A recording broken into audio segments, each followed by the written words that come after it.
இன்னைக்கு அவங்க சொன்னாங்க அரசியல் பண்ணின்னு சொன்னாங்க. இன்னைக்கு அரசியல்ன்றது எல்லாராலையுமே முடியும். நீங்க சொன்ன மாதிரி இலக்கியம்ன்றது எல்லாராலையுமே இன்னைக்கு முடியுமான்னு கேட்டா முடியாது.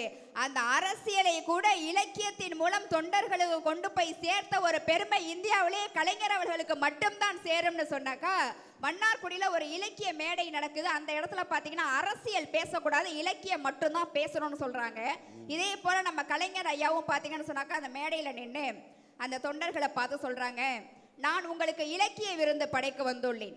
நான் உங்களுக்கு இலக்கிய விருந்து படைக்க வந்துள்ளேன். நான் விருந்து படைப்பவன், நீங்கள் எல்லாம் விருந்தினர்கள். உங்கள் முன்னே இலை போடப்படுகிறது. உங்கள் முன்னே இலை போடப்படுகிறது. வாழை இலையை தான் சொன்னேன், வேறு இலையை அல்ல. வாழை இலையை தான் சொன்னேன், வேறு இலையை அல்ல. நேரம் இருக்கிற வரையில் இலக்கியங்களுடைய சாரத்தையும் அதன் தொகுப்புகளையும் உங்கள் முன்னே படைக்க விரும்புகிறேன். நீங்கள் எல்லாம் விருந்தினர்கள், விருந்தை உண்ணுங்கள்.